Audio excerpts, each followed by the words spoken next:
Good morning, fifth graders at Fisher. So excited to see you again for some Friday art lesson today.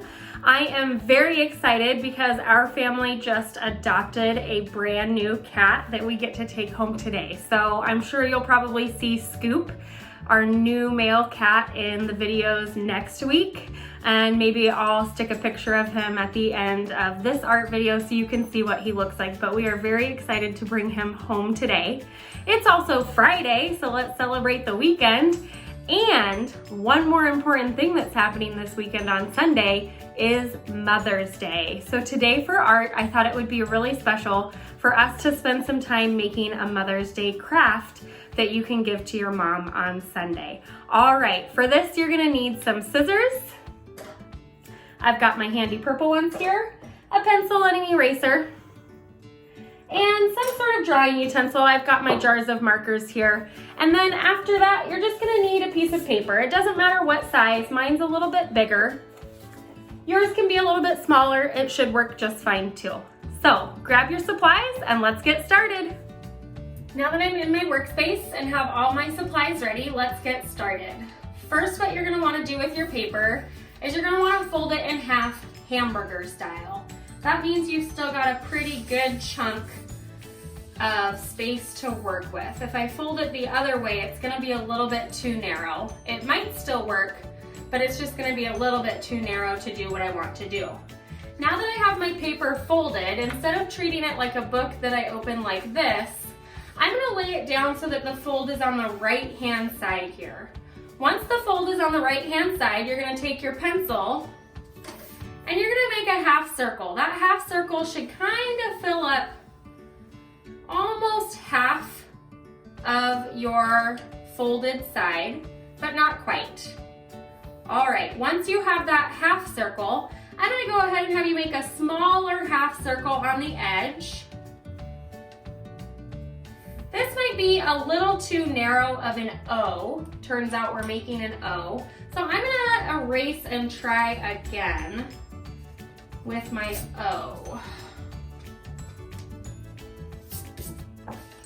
All right, I'm gonna make my O a little bit thicker by bringing that line in just a little bit more.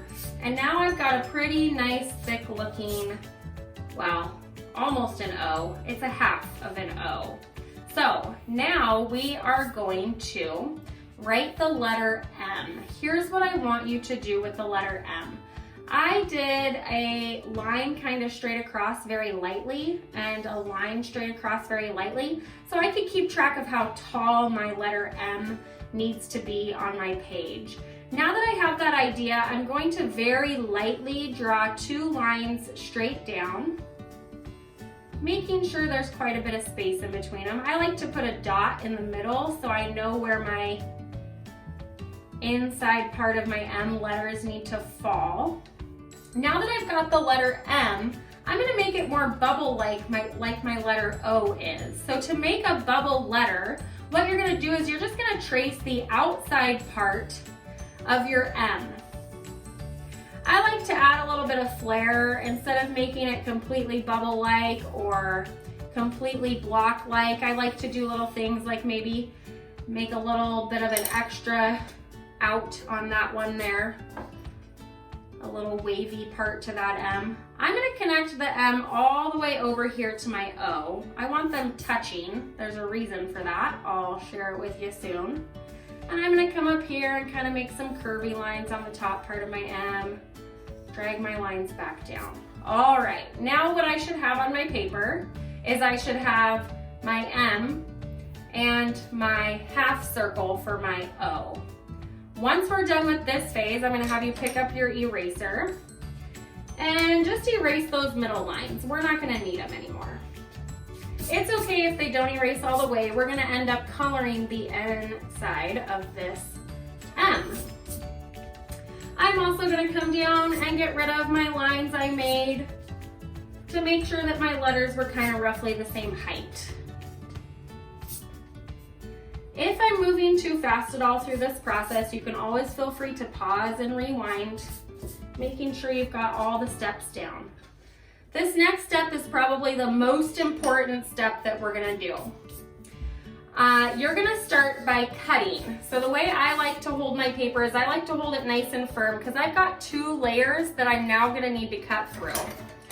And I kind of like just starting with the big outside section. So I'm gonna start on either side. This time I'm starting on the right.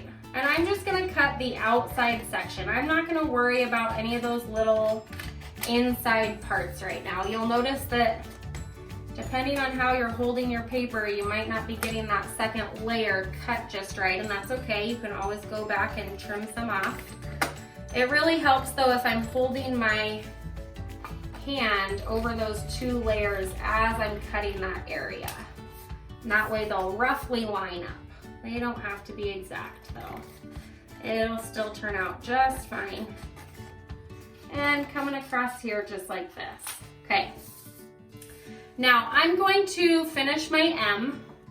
So I'm gonna come in here, and I kind of like to do it in 2 different steps. So first I kind of do that cut on the left-hand side.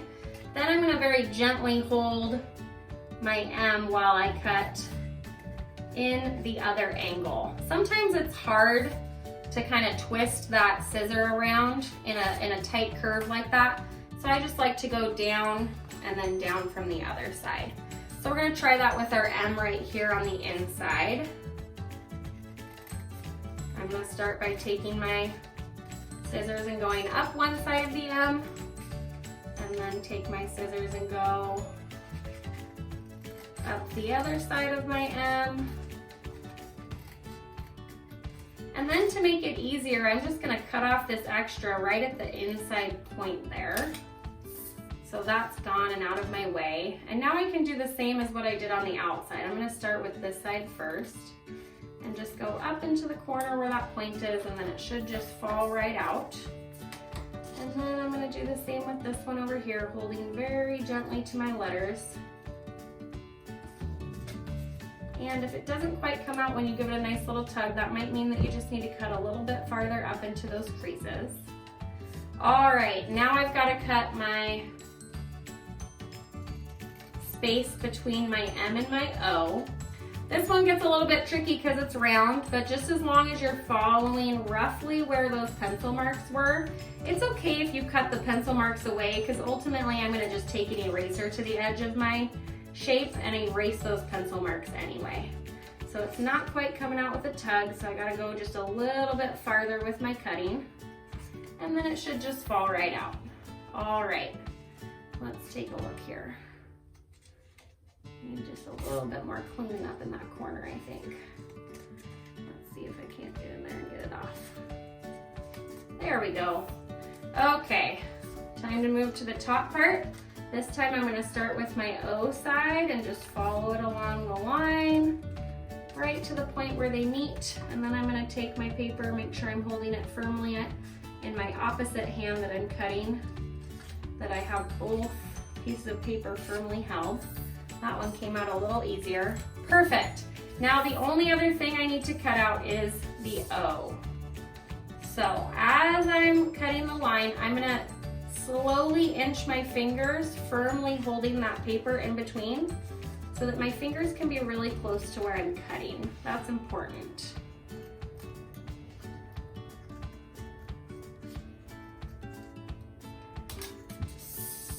Yay, next step is done. I've got my cutting done. So now what I'm gonna do is I'm gonna get rid of some of these eraser marks a little bit better.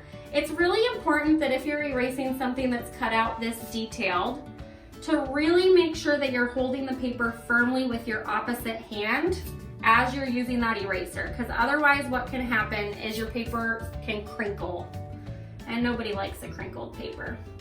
So I'm just gonna very gently around the outer sides where I had traced the letter that I just cut, I'm gonna take my eraser, and in some parts it might be helpful to just erase in one direction too. That will help the paper from crinkling, okay?